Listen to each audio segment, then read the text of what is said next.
आइए sir start करते हैं जी।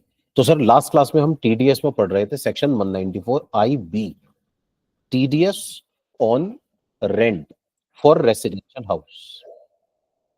सर आज हम पढ़ने जा रहे हैं अपने पास अगला section, section 194 I C.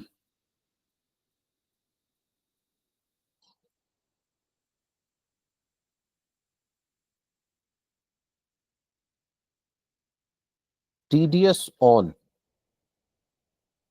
Payment for specified agreement.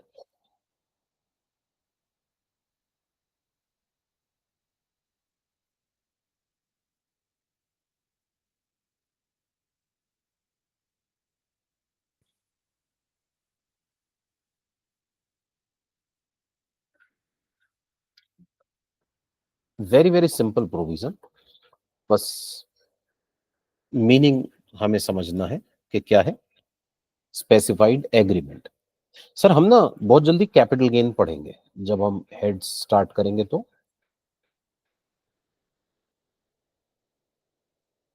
Capital gain में हम टैक्स लगाते हैं ट्रांसफर ऑफ एसेट पर। सर ट्रांसफर समझने के लिए हम समझ सकते हैं सेल को कहते हैं, और एसेट वैसे तो बहुत ढेर सारे होते हैं। यहां पर हम जो कवर कर रहे हैं ना सर, डिस्कशन जो हम कर रहे हैं वो कर रहे हैं बिल्डिंग के ऊपर, रदर लैंड एंड बिल्डिंग के ऊपर। तो सर मान लीजिए एक पर्टिकुलर पर्सन अपने पास कोई बिल्डिंग की सेल करता है, तो बिल्डिंग की सेल से जो इनकम होती है उस पर कैपिटल गेन में टैक्स लगता है। सर हम ना सेक्शन 194 आईए में डिस्कस कर भी चुके हैं। अगर आप कोई लैंड एंड बिल्डिंग बेच रहे हैं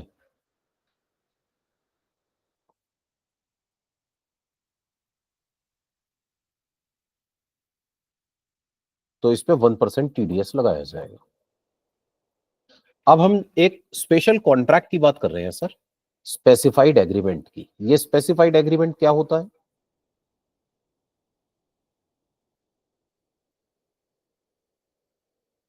सर इसको जरा समझ लीजिए प्लीज। एक पर्सन थे मिस्टर ए, इनके पास ना सर एक घर था।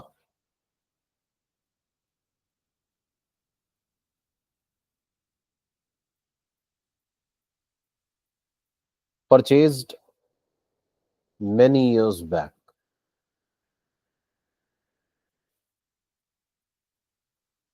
इनका एक घर था जिसमें एक प्लॉट ऑफ लैंड था, उसके ऊपर 2 फ्लोर बने हुए थे, ground floor and first floor. ये ओल्ड था सर, ओल्ड कंस्ट्रक्शन।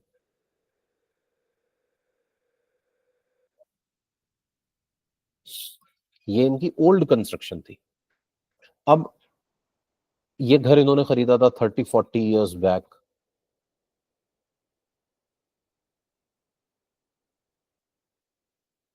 उस टाइम पर फैमिली छोटी थी, mister A, Mrs A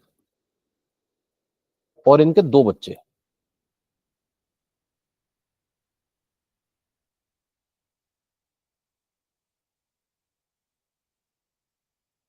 A1 and A2।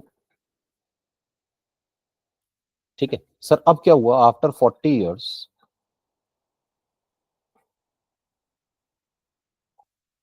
A1 A2 बड़े हो गए, A1 A2 बड़े हो गए और फैमिली बड़ी हो गई, इनकी मैरिज हो गई, वाइफ एंड चिल्ड्रन।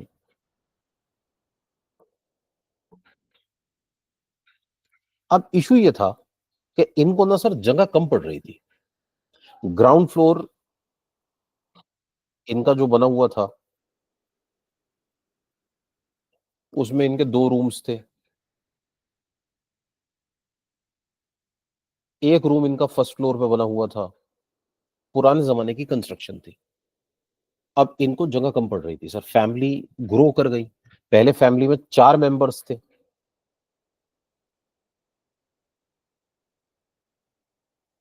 अब A1 A2 की शादी हो गई, इनकी वाइफ, इनके बच्चे। अब फैमिली में सर कौन सा टॉपिक कर रहे हैं? मैम टीडीएस कंटिन्यू किया है, नया टॉपिक हमने 194 IC सेक्शन स्टार्ट कर रहे हैं। थोड़ा सा मीनिंग बैकग्राउंड बता रहा हूँ कि ये सेक्शन ओके। क्यों आया, कैसे आया। जी, मैं ओके। 1 मिनट रिपीट भी कर देता हूँ। अब फैमिली में हो गए 12 मेंबर्स, सपोज 10-12 मेंबर्स। जी, हमने अभी सेक्शन 194 आईसी का बैकग्राउंड डिस्कस करना शुरू किया है। ये है TDS on payment for specified agreement. मैं ये बता रहा हूँ स्पेसिफाइड एग्रीमेंट कहते किसे हैं। तो हम अपने पास जब हेड्स ऑफ इनकम पढ़ेंगे वहां पे हम डिस्कस करेंगे कैपिटल गेन। कैपिटल गेन लगता है ट्रांसफर ऑफ एसेट के ऊपर। अगर हम कोई एसेट बेचते हैं, उसकी सेल पर जो इनकम होती है। यहां पर मेरा जो फोकस है ना, वो लैंड एंड बिल्डिंग पर है, और किसी एसेट पे नहीं है। बेचने को तो मैं ज्वेलरी भी बेच सकता हूँ, डिवेंचर्स की भी सेल हो सकती है, शेयर्स की भी सेल हो सकती है। हम अभी जो डिस्कशन कर रहे हैं, लैंड एंड बिल्डिंग पे फोकस्ड है। लैंड एंड बिल्डिंग का एक सेक्शन हम ऑलरेडी डिस्कस कर चुके, सेक्शन 194 आई है। अगर मैं लैंड एंड बिल्डिंग की सेल करता हूं, तो उस पर 1% का टीडीएस कटता है, अगर 50 लाख से ज्यादा की ट्रांजेक्शन है तो। अब हमारा जो फोकस है ना, वो है स्पेसिफाइड एग्रीमेंट पर। अब ये स्पेसिफाइड एग्रीमेंट का कंसेप्ट कहां से आया, मैं उसका बैकग्राउंड बता रहा था। इसी में मैं बताऊंगा स्पेसिफाइड एग्रीमेंट होता क्या है। तो it is very common now days. पुराने जमाने में लोग जैसे घर खरीद लिया करते थे। अब एक पर्टिकुलर पर्सन, मिस्टर है, मैंने एग्जांपल लिया, इन्होंने एक हाउस परचेज किया मेनी इयर्स बैक, 30-40 ईयर्स पहले इन्होंने घर खरीदा था। एक छोटा सा घर बना हुआ था, एक प्लॉट ऑफ लैंड के ऊपर, 60% एरिया कवर्ड था। ग्राउंड फ्लोर पे 2 कमरे बने हुए थे, फर्स्ट फ्लोर पर एक रूम बना हुआ था। छोटी सी फैमिली थी, मिस्टर है, मिसेज है, इनके 2 छोटे छोटे से बच्चे। अब after 40 years mister A1 mister A2 बड़े हो गए, इनकी शादी हो गई, इनके बच्चे हो गए, और अब फैमिली बड़ी हो गई। अब इनको स्पेस की प्रॉब्लम हो रही थी।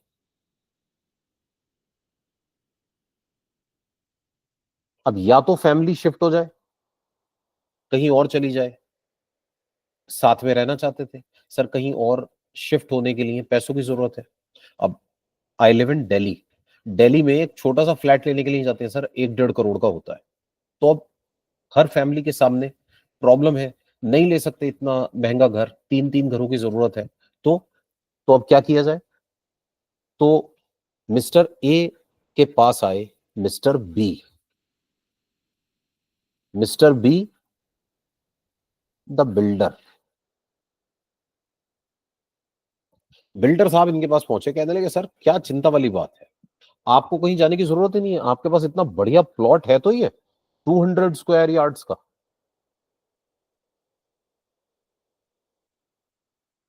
आप एक काम करो, इसी पर एक न्यू बिल्डिंग कंस्ट्रक्ट करा लो।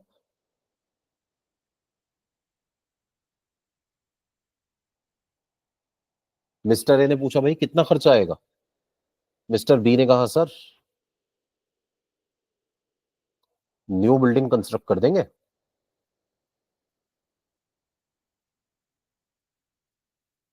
1.5-2 करोड़ का खर्चा आएगा अप्रोक्सीमेटली। इन्होंने कहा सर इतने पैसे तो नहीं है, तो क्या करें। बी ने कहा सर कोई बात नहीं, पैसे नहीं है तो पैसे मांग कौन रहा है। ए ने कहा सर तो बिना पैसों के आप कंस्ट्रक्शन कैसे करेंगे। बी ने कहा सर वेरी सिंपल। इन्होंने कहा सर मैं ना 4 फ्लोर्स बनाऊंगा।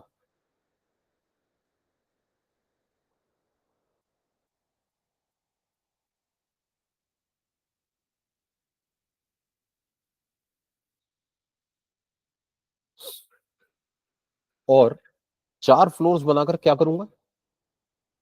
देर आर मेनी ऑप्शंस, जैसे first option, B will take 1 floor,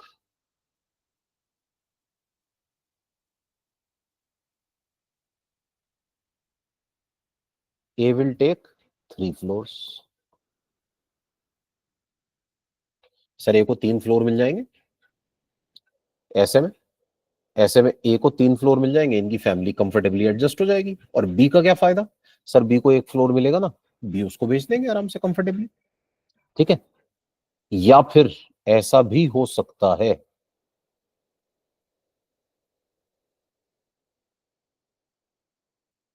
B will take 2 floors. So depending upon the construction cost, depending upon the value of the house, कि इस जिस particular area में ये बिल्डिंग सिचुएटेड है वहां पर प्रॉपर्टी के रेट्स क्या हैं. B will take 2 floors. A will take 2 floors.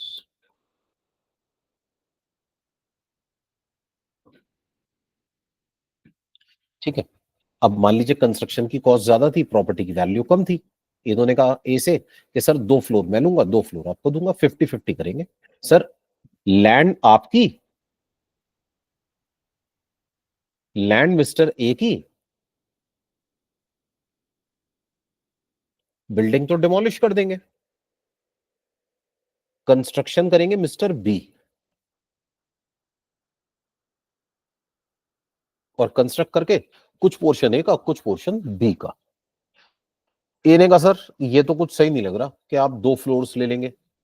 तो बी ने कहा अच्छा फिर.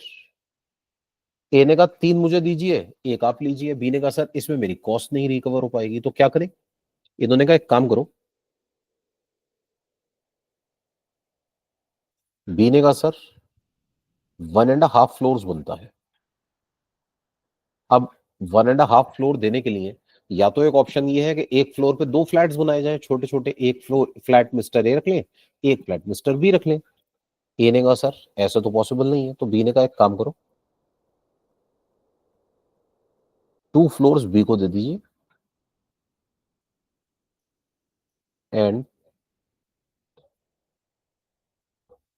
ए will get 2 floors.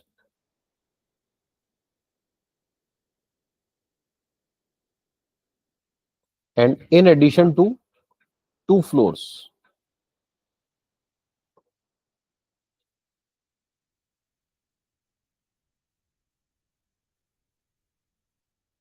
B will pay ₹50 lakhs to mister A. ठीक है ना. तो बेसिकली होगा क्या. सर इनका एक प्लॉट ऑफ लैंड है,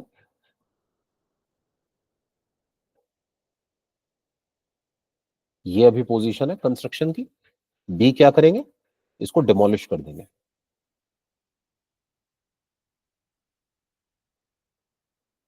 और इसको डिमोलिश करके इसमें बनाएंगे 4 फ्लोर्स.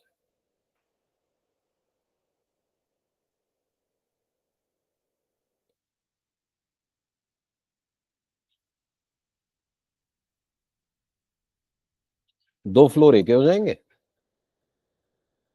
2 फ्लोर बी के हो जाएंगे, प्लस ये इनको 50 lakhs पे भी करेंगे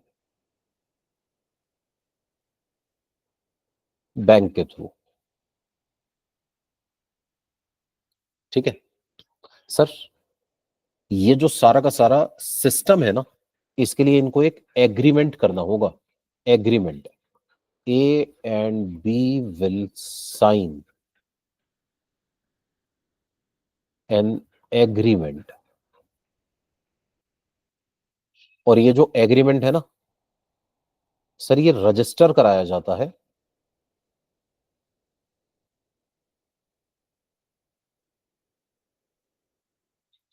एसवीए के साथ. हमने एसवीए के बारे में डिस्कस किया था 194. आइए डिस्कस करते हुए. सर इसकी भी रजिस्ट्री होती है प्रॉपरली, जैसे बिल्डिंग की रजिस्ट्री होती है ना, इस एग्रीमेंट की रजिस्ट्री होती है कि A will hand over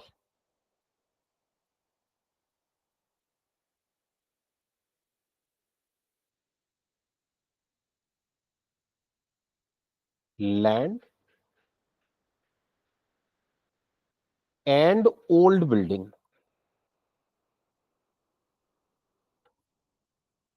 to mister B. इनको पोजेशन दे देंगे, पोजेशन, ओनरशिप नहीं, possession.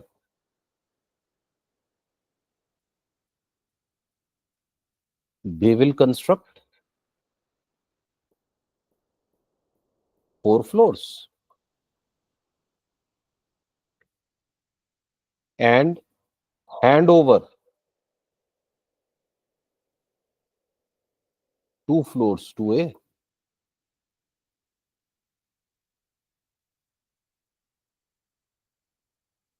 and will retain 2 floors for him. ठीक है सर, ये सारी बातें एग्रीमेंट के अंदर लिखी होंगी, सारी बातें लिखी होंगी। इस एग्रीमेंट को स्पेसिफाइड एग्रीमेंट कहते हैं।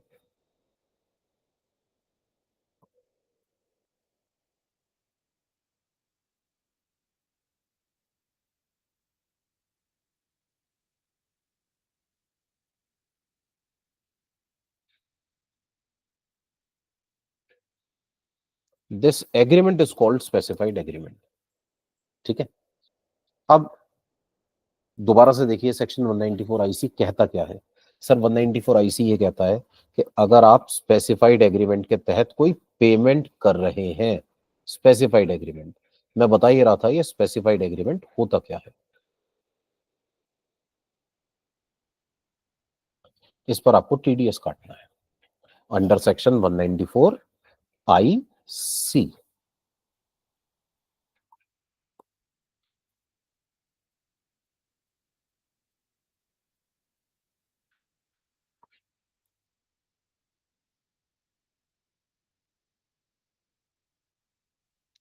TDS on payment under specified agreement.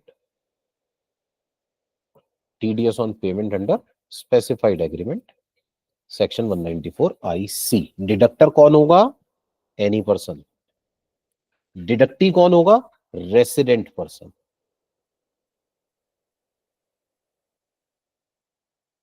On payment to a resident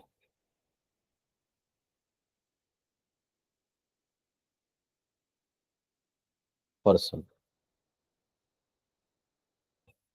सिर्फ रेसिडेंट को पेमेंट होगा तो टीडीएस कटेगा इस सेक्शन में। सर नॉन रेसिडेंट हुआ तो सेक्शन 195 लगेगा। ठीक है, कब लगेगा? At the time of credit और such amount to the account of the payee or at the time of payment thereon in cash. Cash means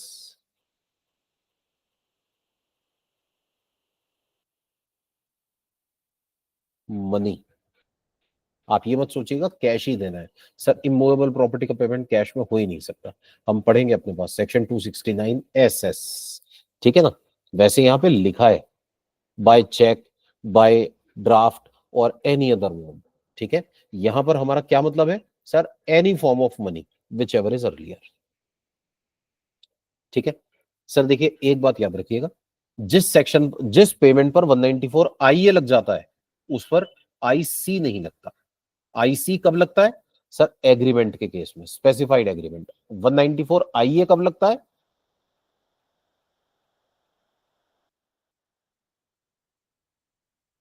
cell of immovable property. Sir section 194 IC कब लगता है? इसके लिए एक technical term है income tax में, हम पढ़ेंगे। सर सेक्शन 45 5A है इसका, कैपिटल गेन में डिस्कस करेंगे इसके बारे में। सर इसको ना ज्वाइंट डेवलपमेंट एग्रीमेंट कहते हैं। Joint development agreement, that is JDAs। Section 45 subsection 5A will discuss in detail in capital gain chapter. Sir, where any person responsible for paying to a resident any sum by way of consideration, not being consideration in kind. Sir, TDS on money portion only.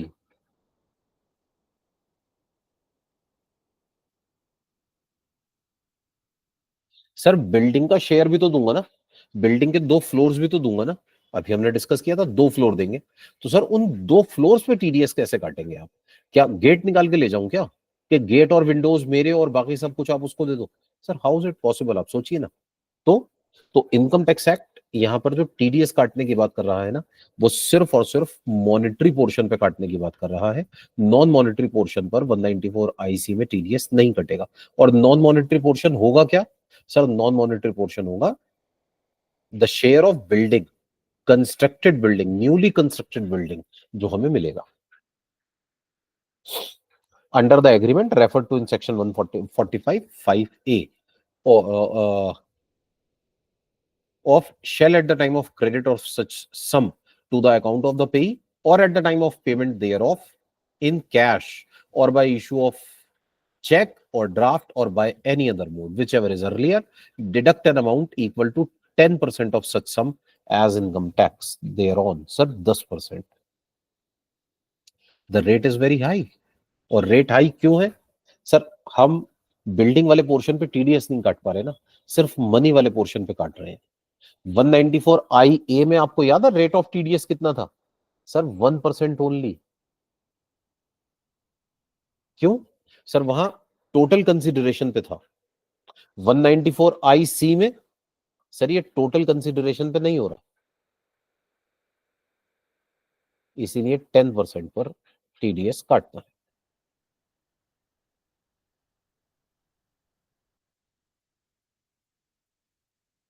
हाँ जी। Explanation. In joint development agreement referred to in section 45(5)(a), if the builder pays any cash to the assessee in addition to share in the project, then builder shall deduct TDS at the rate of 10% on the cash payment made to the assessee. It may be noted that capital gains are taxable in the hands of the assessee in the previous year in which a certificate of completion is issued by the competent authority. Therefore, the TDS credit shall be claimed by the assessee in the previous year in which the capital gains are taxable.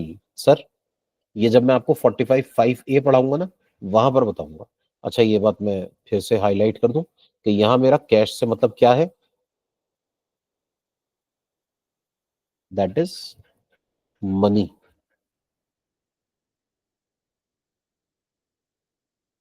ठीक है sir, मान लीजिए construction में 3 साल लग गए।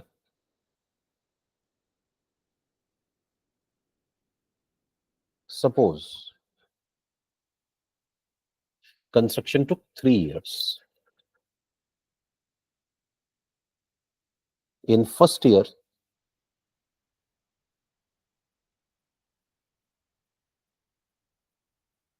builder paid cash and construction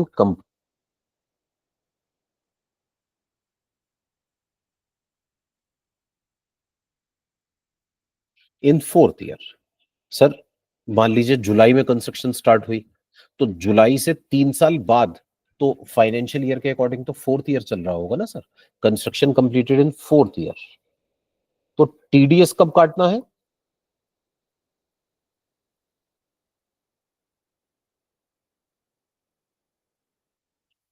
TDS shall be deducted in first year. That is the year of payment. That is the year of payment.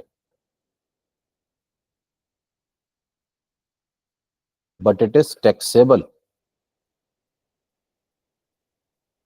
in fourth year.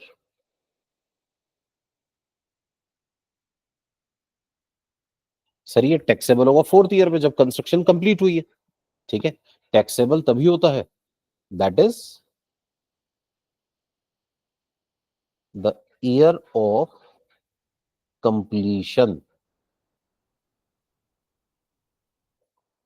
Sir TDS कटेगा first year में, taxable होगा fourth year में, तो एक बात याद रखिएगा sir, credit भी तभी मिलेगा टीडीएस का। सर मान लीजिए कोई पर्टिकुलर पर्सन मेरा टीडीएस काट लेता है आज, और जिस इनकम पर काटता है ना, वो इनकम मेरी करंट ईयर की है नहीं, 4 साल बाद की इनकम है, तो सर रिटर्न फाइलिंग के टाइम पर ना ऑप्शन होता है, मैं टीडीएस कैरी फॉरवर्ड कर सकता हूं। तो इस टीडीएस को कैरी फॉरवर्ड करना पड़ेगा एसएससी को, क्योंकि कैपिटल गेन इस साल में टैक्सेबल ही नहीं हो रहा, तो क्रेडिट लेगा किस पर? सर पहले इनकम तो हो जाए तभी तो क्रेडिट लेगा ना। तो ये जो कैपिटल गेन का टीडीएस है, इस टीडीएस को इसे कैरी फॉरवर्ड करना पड़ेगा टू द नेक्स्ट ईयर। ये नेक्स्ट ईयर में इसका क्रेडिट क्लेम कर पाएंगे। जी sir, this is section 194 I सी। अब हम डिस्कस करने जा रहे हैं हमारा अगला section, very very important section, section 194 J.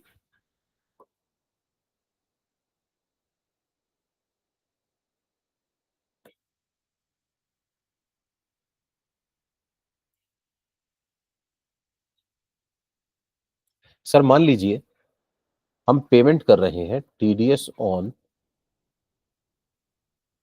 Payment of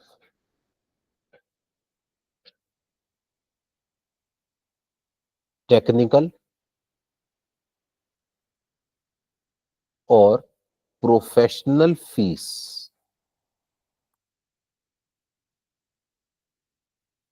sir मान लीजिए एक particular person, suppose a company ABC limited,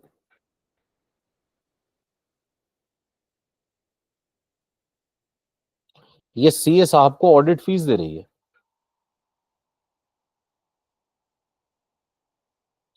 cost accountant को, सर कॉस्ट अकाउंटेंट सीएमए, इनको कॉस्ट ऑडिट फीस दे रही है। ठीक है, ये एनी अदर पेमेंट कर रही है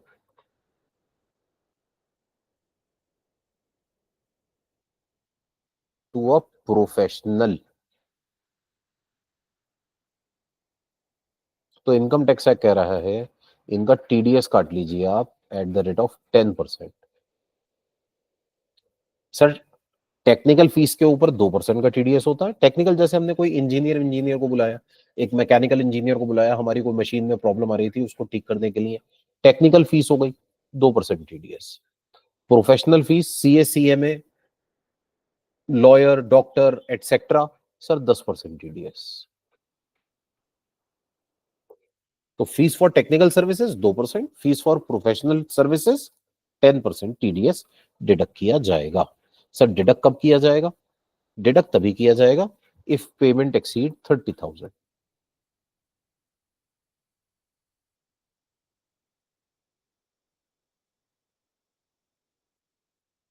30,000 से ज्यादा की फीस है, आप टीडीएस काट लीजिए इस पर्टिकुलर फीस के ऊपर। ठीक है सर, देखिए please, any person other than individual और HUF, however an individual or HUF whose total sales, gross receipt, turnover from business or profession carried on by him exceed 1 crore in case of business or 50 lakhs in case of profession। Sir देखिए, individual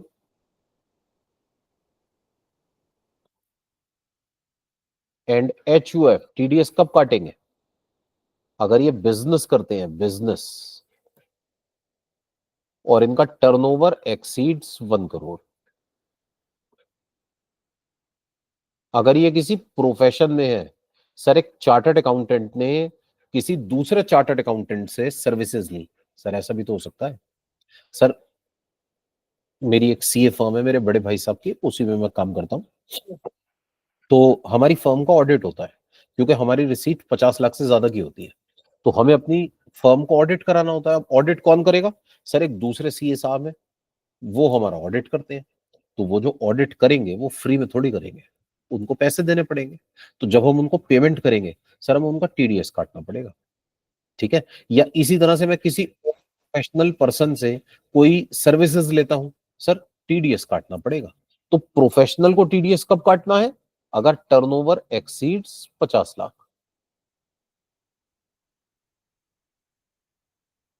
ठीक है sir, एक doctor साहब थे, doctor साहब एक clinic चलाते थे, और उनके क्लिनिक पर उनकी 2.5 करोड़ की रिसीट होती थी इस साल की।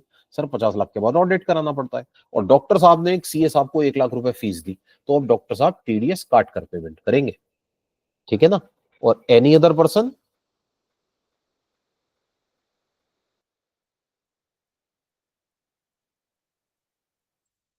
For example company, firm, trust, etc. always deduct TDS.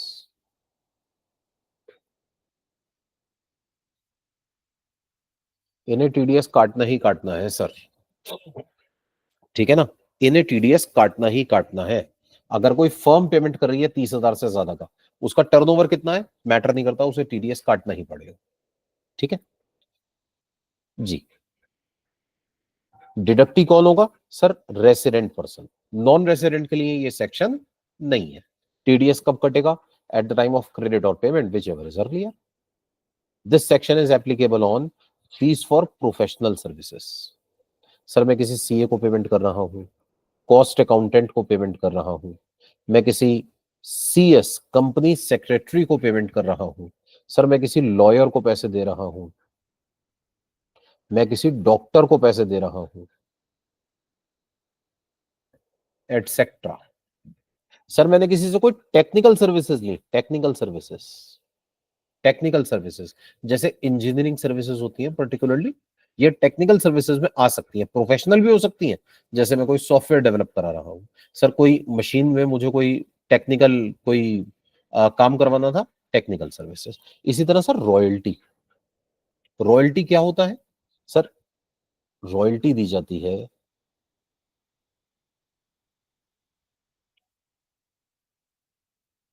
हमने ना रेसिडेंशियल स्टेटस में रॉयल्टी का मीनिंग डिस्कस किया था सर, याद आ रहा है आपको? Paid for using intangible assets. अगर हम किसी पर्सन का इंटेंजिबल एसेट यूज करते हैं ना, तो बदले में उसको रॉयल्टी देनी पड़ती है, ठीक है sir. Any sum referred to in clause 5A of section 28 that is non compete fees. Sir ये नॉन कंपीट फीस क्या होती है? नॉन कंपीट फीस होती है कि एक पर्सन थे मिस्टर ए, एक पर्सन थे मिस्टर बी, और ये बिजनेस कर रहे थे सेम प्रोडक्ट का।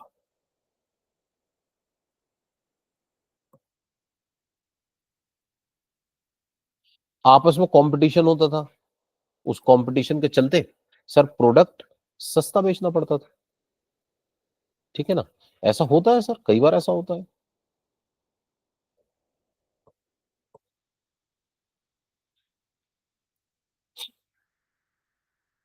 सर मिस्टर ए की एक शॉप थी,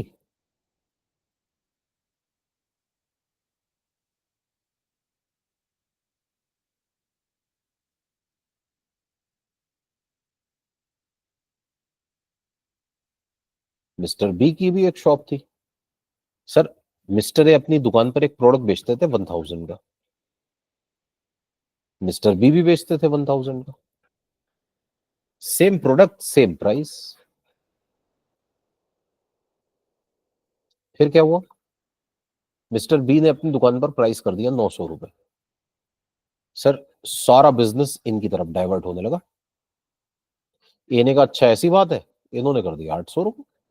अब बिजनेस इनकी तरफ डाइवर्ट होने लगा, इन्होंने कर दिया 700 रुपए, इन्होंने कर दिया 600 रुपए।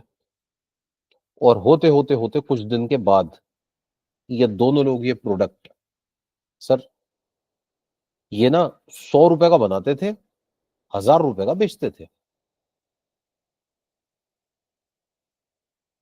कुछ दिनों बाद ये दोनों लोग इसको 105 रुपए का बेच रहे थे। सर ऐसा ही होता है कंपटीशन में, ठीक है। 100 की कॉस्ट वाला प्रोडक्ट 1000 रुपीज का बेच रहे थे, कंपटीशन के बाद कितने का हो गया? 105 रुपए का, ठीक है सर। बेस्ट एग्जांपल मैं आपको देता हूं इसके ऊपर, टेलीकॉम कंपनीज का।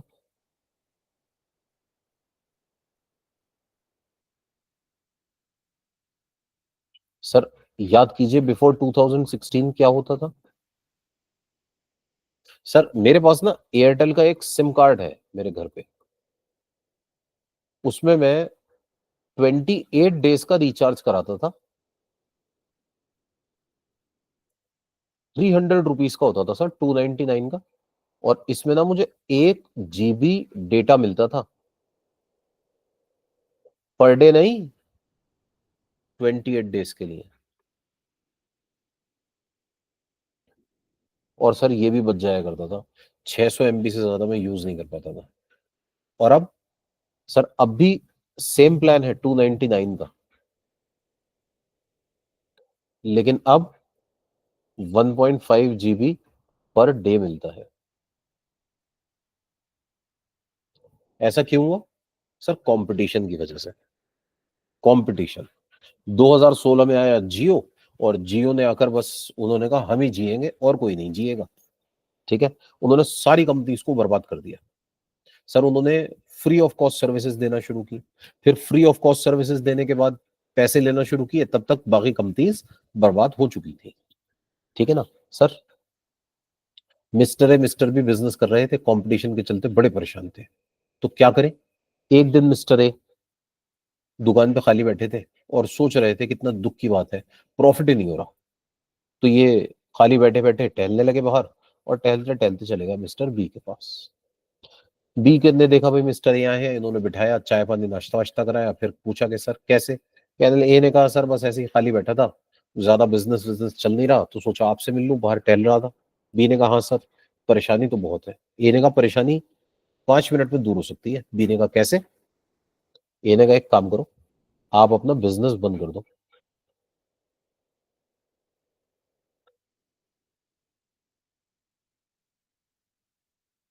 बी ने कहा भाई क्यों बंद कर दूं? ए ने कहा प्लीज कर दो, 10 करोड़ रुपए दूंगा। ए विल पे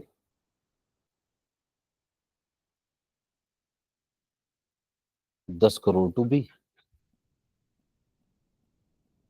ए ने कहा भाई कंपटीशन की वजह से हमें बड़ा नुकसान हो रहा है, मैं आपको कॉम्पनसेशन पे कर देता हूं, आप बिजनेस बंद कर दीजिए।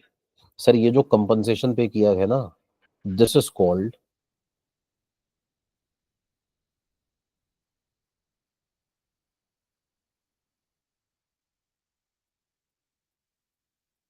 नॉन compete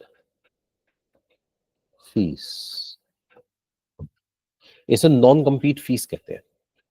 ठीक है ना सर। ये जो पेमेंट हुआ है ना, इस पे भी टीडीएस कटेगा अंडर सेक्शन 194 जे। 194 जे में इसके ऊपर टीडीएस काटा जाएगा।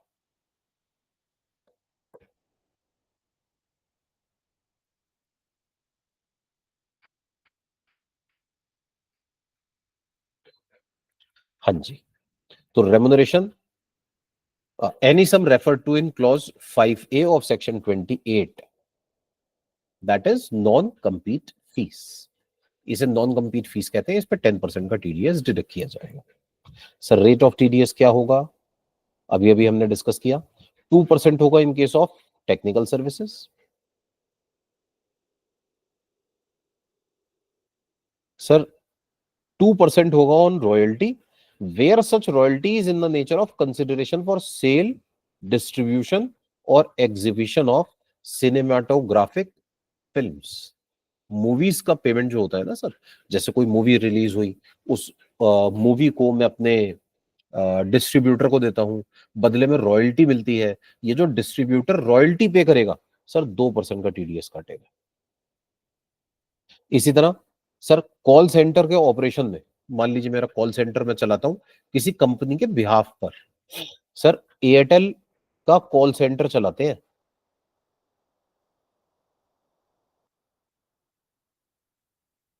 Operated by XYZ limited. Sir आजकल बड़ी बड़ी कंपनीज क्या करती हैं, कॉल सेंटर को आउटसोर्स कर देती हैं। तो मैं अपनी कंपनी में एयरटेल का कॉल सेंटर ऑपरेट करता हूं। तो अब जब एयरटेल वाले मुझे पेमेंट करेंगे ना सर, 2% का टीडीएस काटेंगे। And in all the other cases sir 10%। ठीक है, आप प्रोफेशनल फीस का पेमेंट कर रहे हैं, आप नॉन कंपीट फीस का पेमेंट कर रहे हैं। सर एक पॉइंट छूट गया, रेमुनरेशन और फी और commission other than those on which tax is deductible under section 192 to a director। Sir director साहब को जो फीस दी जाती है, सर कोई भी डायरेक्टर किसी कंपनी का जब डायरेक्टर बनता है, तो काम करता है और काम करने के बदले मिलने चाहिए पैसे। तो डायरेक्टर को क्या मिलता है? डायरेक्टर को जो रेम्युनरेशन दिया जाता है वो क्या होता है? सर देखिए, डायरेक्टर अगर है होल टाइम डायरेक्टर,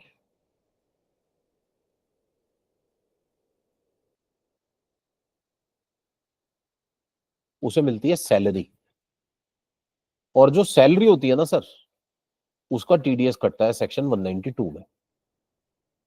ठीक है, तो अगर होल टाइम डायरेक्टर है उसे मिलेगी सैलरी, सेक्शन 192 में जाइए। और अगर मान लीजिए पार्ट टाइम डायरेक्टर है,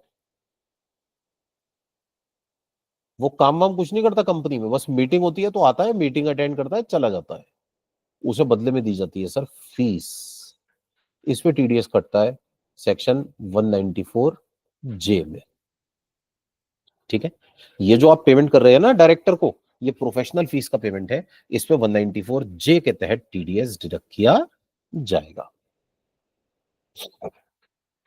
ठीक है सर, टेबल और फॉर्म में ये दिया हुआ है, एक बार देख लीजिए।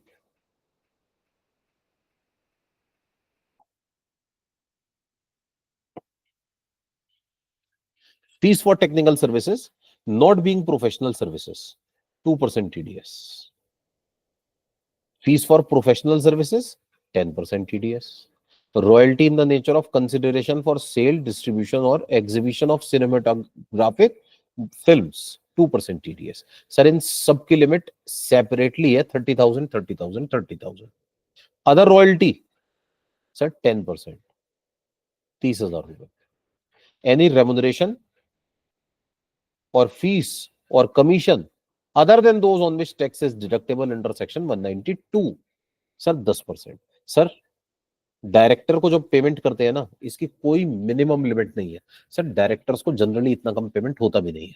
अब सोचिए, मुकेश अंबानी किसी कंपनी के डायरेक्टर है, पार्ट टाइम डायरेक्टर है, उसके बोर्ड ऑफ डायरेक्टर का पार्ट है, वो एक मीटिंग अटेंड करने के लिए मुंबई से दिल्ली आए, सर उन्हें क्या 20,000 रुपए देकर थोड़ी भेजेंगे? सर उनका, वो जिस जेट प्लेन से, अपने प्राइवेट जेट से, उन्होंने भी एक नया प्लेन खरीदा है सर अभी लास्ट वीक। तो ऑल ओवर द वर्ल्ड किसी भी पर्सन के पास वो प्लेन नहीं है। ठीक है, वो प्लेन, वो उससे ट्रैवल करके, मान लीजिए मुंबई से दिल्ली आ रहे हैं सर, उसकी ट्रैवलिंग की कॉस्ट 1 घंटे की 3 लाख रुपए है। ठीक है, हम उनको 20,000 रुपए देके थोड़ी भेजेंगे, वो आएंगे, वो एक दिन के उनको 50 लाख रुपए दिए जाएंगे, 5 करोड़ रुपए दिए जाएंगे, भैया वॉट एवर द अमाउंट में भी। ऐसे में इनकम टैक्स नहीं है, कोई लिमिट ही नहीं लगाई सर, नील। ठीक है, आप अगर बाय चांस आप कम पेमेंट भी कर रहे हैं ना, टीडीएस कटेगा, लेकिन सर कम पेमेंट होता नहीं है।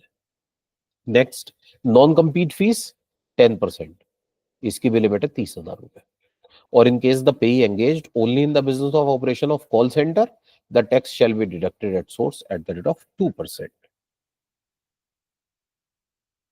Sir, no TDS where the amount does not exceed 30,000 during a financial year for each type of payment. Sir मान लीजिए मैं एक पर्टिकुलर पर्सन से प्रोफेशनल सर्विस भी ले रहा हूं और उसको रॉयल्टी भी पे कर रहा हूं, तो 30,000 की लिमिट अलग अलग चेक की जाएगी।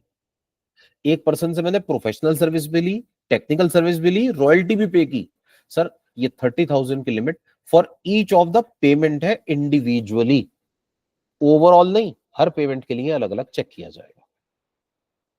Sir the limit of 30,000 under section 194 J is applicable separately for fees for professional services, fees for technical services, royalty, and non-compete fees referred to in section 28A. It implies that if the payment to a person towards each of the above is less than 30,000, no tax is required to be deducted, even though the aggregate of the credit exceed 30,000. However, there is no such exemption limit for deduction of tax on any remuneration or fees or commission payable to a director of a company. Sir मान लीजिए मैंने ये 4 services ली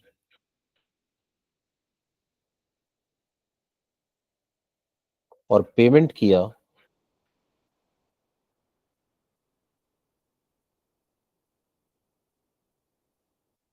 25,000 each का, 25,000 each. Total payment 1 lakh. Sir no TDS. क्यों? क्योंकि individual payment does not exceed 30,000 rupees. ठीक है sir, एक बड़ी इंपॉर्टेंट बात। It may be noted that since the provision required individual HUF to deduct TDS at source only in respect of fees for professional services or fees for technical services, it can be inferred that individual and HUF are not required to deduct tax at source under section 194J on royalty or non-compete fees. Sir ये जो royalty है और ये जो non compete fees है, इस पर individual और एचयूएफ को टीडीएस काटने की जरूरत नहीं होती। Other than individual and HUF ही इस पे टीडीएस डिडक्ट करते हैं। सर वैसे ना ये पेमेंट इंडिविजुअल इतना कोई करने की प्रोबेबिलिटी भी नहीं होती। सर कोई इंडिविजुअल इस तरह से करोड़ों रुपए का पेमेंट रॉयल्टी में या नॉन कम्पीट फीस में नहीं कर रहा होता। आमतौर पर प्रैक्टिकली ये सारी चीजें ना हमें कंपनीज के केस में या बड़े बड़े बिजनेस हाउसेस के केस में देखने के लिए मिलती है। सर ये भी बड़ा इंपॉर्टेंट पॉइंट है, जरा ध्यान से देखिएगा please. Sir no TDS is required to be deducted by above said individual or HUF for professional fees paid for personal purpose। Sir mister A की ना तबीयत खराब हो गई और ये डॉक्टर के पास गए इलाज कराने के लिए। अब बताइए, जब ये डॉक्टर को पेमेंट करेंगे तो टीडीएस काटेंगे क्या? नहीं सर, नो टीडीएस। ये पर्सनल नेचर का पेमेंट है।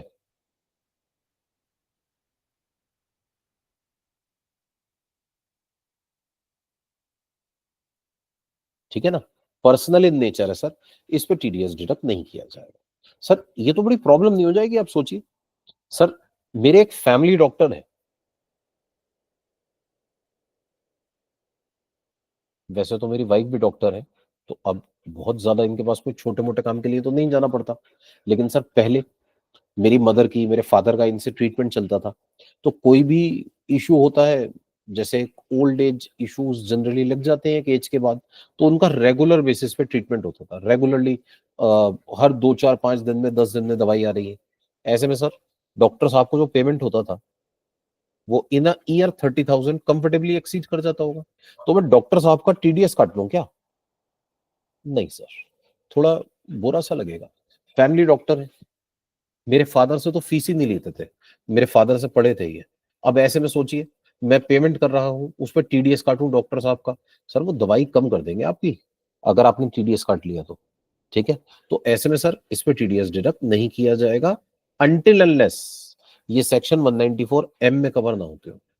सर एक और सेक्शन है जो पर्सनल पेमेंट पे टीडीएस काटने की बात करता है, लेकिन इसकी लिमिट पता है कितनी है? 50 लाख रुपए। सर 50 लाख रुपए फैमिली डॉक्टर को सारे पेशेंट से मिला के आते होंगे शायद। ठीक है, 50 लाख तो बहुत ज्यादा हो गए सर। अगर 50 लाख से ज्यादा का पेमेंट कर रहे हैं तो टीडीएस काटा जाएगा। 50 लाख से कम का पेमेंट कर रहे हैं तो 194 जे इन पर एप्लीकेबल नहीं होगा। Sir meaning of professional services देखिए प्लीज। प्रोफेशनल सर्विसेज किसे कहते हैं? Professional services means services rendered by a person, services rendered by a person in the course of, sir, in the course of carrying on legal, sir, lawyers, medical, doctor साहब, engineer और architectural profession. Sir मैं किसी architect से उसकी services ले रहा हूं, मैं किसी इंजीनियर से उसकी सर्विसेज ले रहा हूं, और the profession of accountancy. Sir accountancy, एक चार्टर्ड अकाउंटेंट से, एक कॉस्ट अकाउंटेंट से उसकी सर्विसेज ली, टेक्निकल कंसल्टेंसी और interior decoration. Interior decoration, sir किसी इंटीरियर डिजाइनर से मैंने कोई सर्विसेज ले ली अपने ऑफिस को डिजाइन कराने के लिए। ठीक है ना। तो ये सारी की सारी जो सर्विसेज है ना, ये हमारे पास प्रोफेशनल सर्विसेज में कवर की जाएंगी। ठीक है सर, लेकिन एक बात का ध्यान रखिएगा, ये मेरे पर्सनल पर्पस के लिए नहीं होना चाहिए। अगर मैं इंटीरियर डेकोरेशन करा रहा हूं घर की, सर इस पे टीडीएस नहीं काटा जाएगा। सर एक चार्टर्ड अकाउंटेंट से मैंने कंपनी का ऑडिट कराया, इस पे टीडीएस कटेगा। ठीक है, इस पे टीडीएस कटेगा। लेकिन यही सीए साहब अगर मान लीजिए हमें ट्यूशन पढ़ाने लगे, तो इसकी फीस, sir it is a personal payment, no TDS. ठीक है। दूसरा एक और बड़ी इंपॉर्टेंट बात बता दूं सर, ये सेक्शन 44 डबल ए पढ़ाऊंगा ना पीजीवीपी में, वहां बड़ा इंपॉर्टेंट हो जाएगा sir. Giving tuitions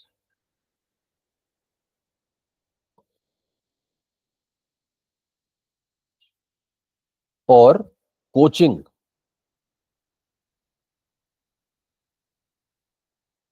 sir as far as income tax is concern, ये प्रोफेशन की डेफिनेशन में आता ही नहीं है। It is not a profession, it is a business. ये बिजनेस है सर। क्यों? सर यहां लिखा है profession of accountancy, and teaching accounts is not the profession of accountancy. Teaching income tax is not a profession of accountancy. Sir profession of accountancy मतलब एक person मेरे accounts बनाए या मेरे अकाउंट्स को चेक करे, ऑडिट करे। ऑडिट, ऑडिट, ऑडिट करना अकाउंटेंसी है सर, पार्ट ऑफ अकाउंटिंग है ना। अकाउंट्स बनाना अकाउंटेंसी का प्रोफेशन है। ठीक है सर, अकाउंट्स पढ़ाना अकाउंटेंसी का प्रोफेशन नहीं है, ये तो टीचिंग प्रोफेशन है। और टीचिंग को हम प्रोफेशन की डेफिनेशन में कवर नहीं करते। मैं आपको पढ़ाऊंगा सेक्शन 44 डबल ए पीजीबीपी में, वहां पर बात करेंगे हम कि हमारे पास क्या मतलब होता है प्रोफेशन का, मीनिंग ऑफ प्रोफेशन। ठीक है जी sir. Other professions as notified by the CBDT for the purpose of section 44 double A और for this section. Other professions कौन से हैं? सीबीडीटी ने कुछ नोटिफाई किए हैं सर। अगर कोई पर्सन मेरे ऑथराइज्ड रिप्रेजेंटेटिव की तरह काम करता है, सर मुझे कुछ बिजनेस के सिलसिले में मुंबई से कुछ सेल परचेज करना होता है, कुछ और इसी तरह के काम करने होते हैं, मैंने वहां पर एक पर्सन को अपॉइंट कर दिया, मेरे बिहाफ पर वो सारे के सारे काम करता है, authorise representative. Sir it is a profession. Sir profession of film artist, professional of company secretary, profession of information technology, IT services अगर आप किसी से ले रहे हैं ना, it is a profession. Sir 194 J में 10% टीडीएस काटेंगे आप। एक इंजीनियर को मैंने हायर किया मेरी वेबसाइट बनाने के लिए, सर दिस इज प्रोफेशन। एक मैकेनिकल इंजीनियर को मैंने हायर किया अपनी मशीनरी का लेआउट बनाने के लिए कि किस किस तरह से मेरा प्लांट वर्क करेगा, sir this is not professional service, this is technical service. Technical service के ऊपर टीडीएस काटा जाएगा 2%, और professional website designing sir 10%।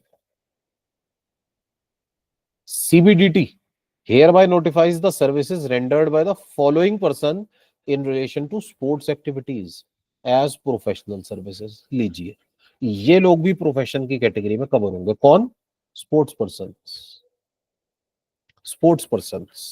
Sir Virat Kohli जब इंडिया के लिए कोई मैच खेलते हैं ना, तो उन्हें बीसीसीआई की तरफ से मैच फीस दी जाती है।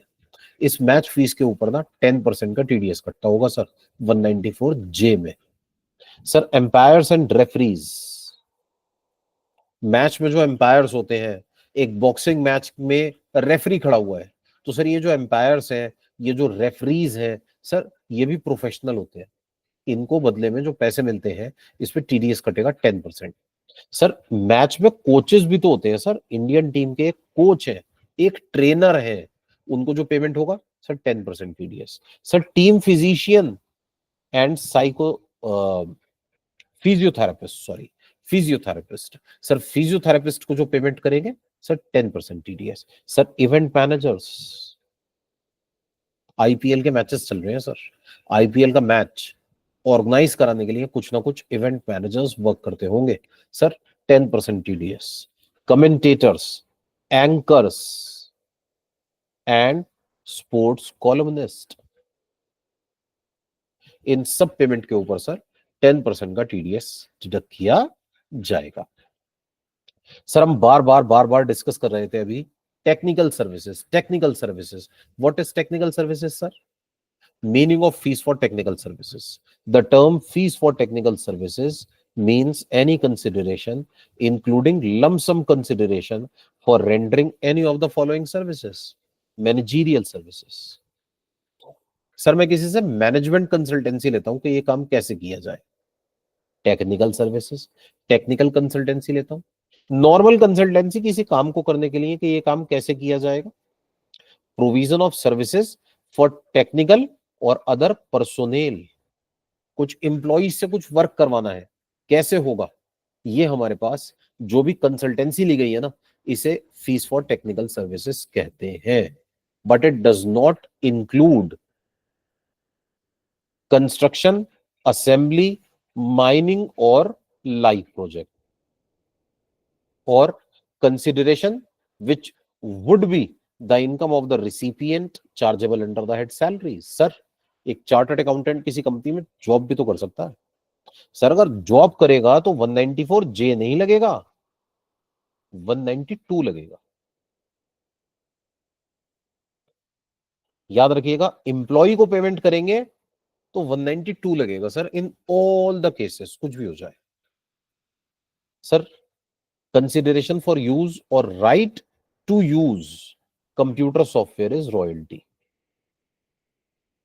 सर पुराने जमाने में ना, ये यहां पॉइंट क्यों लिखा गया मैं बता दूं।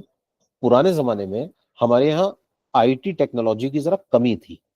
उस टाइम पर हमने एक एक्सेप्शन दिया हुआ था, एक एग्जम्पशन दिया हुआ था कंप्यूटर कंपनीज को, जो आईटी कंपनीज होती है विदेशों की, कि आप इंडिया में आकर हमें कोई भी कंप्यूटर सॉफ्टवेयर देंगे ना, तो ये जो कंप्यूटर सॉफ्टवेयर आप दे रहे हैं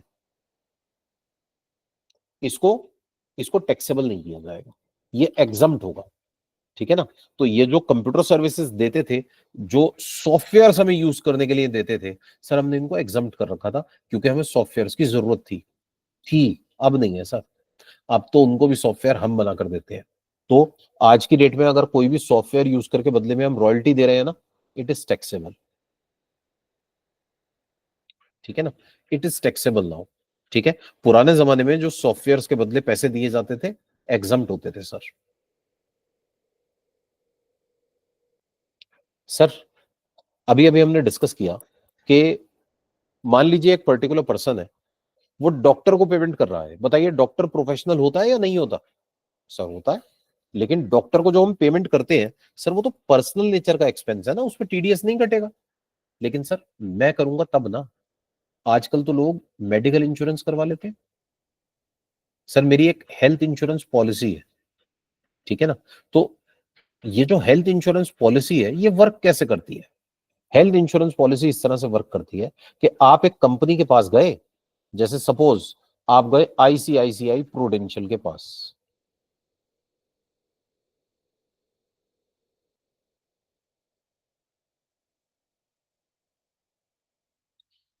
मिस्टर ए, और इन्होंने कहा सर मैं आपको 20,000 रुपीज दूंगा पर एनम, 20,000 दूंगा पर एनम, अगर कभी तबीयत खराब हो जाती है।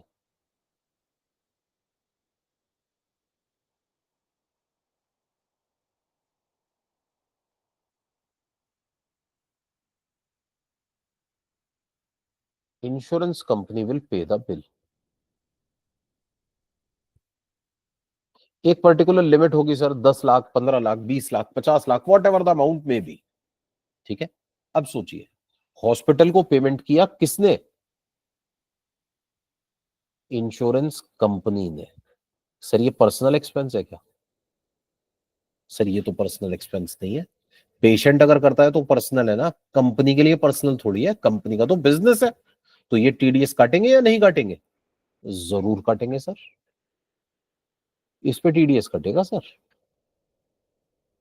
ठीक है ना। तो applicability of provision of section 194 J in case of transaction of the third party administrators. Sir कभी कहीं हॉस्पिटल वगैरह में जाना हो ना, आप देखिएगा वहां पे एक टीपीएस का डेस्क होता है अलग से। ये टीपीए कौन होते हैं सर? इंश्योरेंस कंपनी तो आकर बैठेगी नहीं हॉस्पिटल में कि भाई कौन उनका पर्सन आया इलाज कराने के लिए। तो बेसिकली ना कुछ थर्ड पार्टी पर्सन्स होते हैं। ये क्या होते हैं? ये लिंक होते हैं सर। ये जो टीपीएस है ना, ये लिंक है हॉस्पिटल और इंश्योरेंस कंपनी के बीच में। यहां पे बैठे हैं टीपीए। इनका कम्युनिकेशन हो रहा है सर इंश्योरेंस कंपनी के साथ, और हॉस्पिटल का कम्युनिकेशन हो रहा है टीपीएस के साथ। हॉस्पिटल टीपीएस को बताते हैं कि भाई साहब ये पर्टिकुलर पर्सन आए हैं और इनके पास इस पर्टिकुलर कंपनी का इंश्योरेंस पॉलिसी है। अब टीपीए वाले कम्युनिकेट करते हैं फिर इंश्योरेंस कंपनी के साथ। ठीक है, हॉस्पिटल पहुंचा टीपीए के पास, टीपीए गया इंश्योरेंस कंपनी के पास।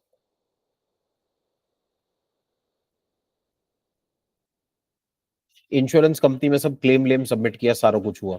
अब उसके बाद इंश्योरेंस कंपनी आई फिर जवाब लेकर टीपीए के पास। इन्होंने कहा कि सर 10 लाख का बिल है।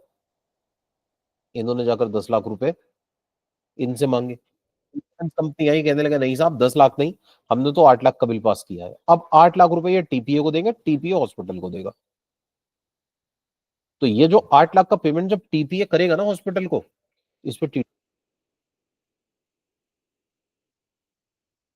ये टीडीएस काट कर पेमेंट करेंगे सर। ठीक है, इंश्योरेंस कंपनी टीपीए का टीडीएस नहीं काटेंगी सर। ठीक है ना, एक पेमेंट के ऊपर 2 बार टीडीएस थोड़ी कटवाएंगे। हाँ, टीपीए के बदले में जो फीस देगी उस पर टीडीएस काटेगी, लेकिन ये जो 8 लाख रुपए दिए हैं इस पर टीपीए टीडीएस काटेंगे सर हॉस्पिटल को पेमेंट करते हुए। ठीक है, नेक्स्ट देखिए प्लीज।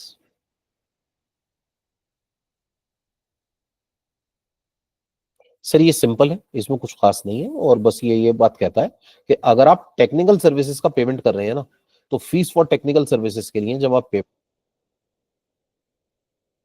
तो इसके ऊपर आप 2% का टीडीएस काटेंगे 10% के बजाय। ऐसा क्यों सर? एक्चुअली ना जो टेक्निकल सर्विसेज है ये कॉन्ट्रैक्ट बेसिस पर दी जाती है।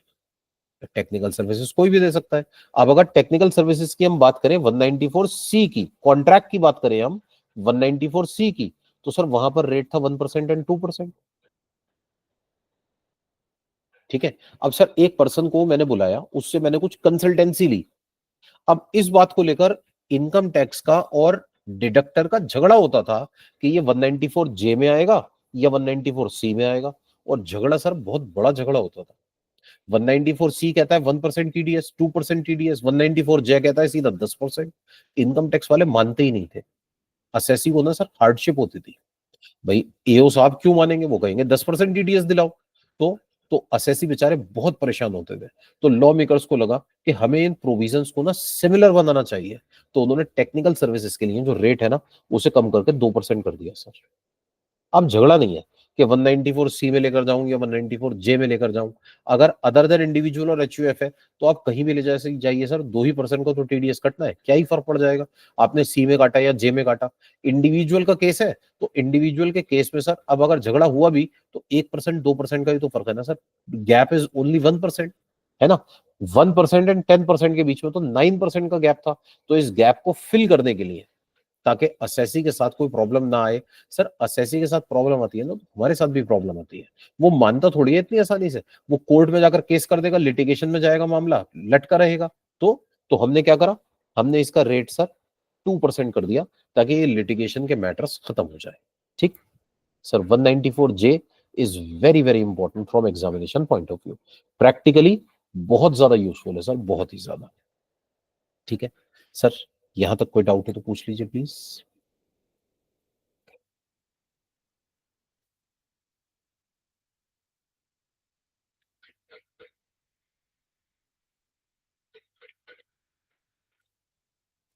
तो सर ये 194 जे हमारा कंप्लीट होता है। अब इसे हम अपनी नेक्स्ट क्लास में कंटिन्यू करेंगे कल।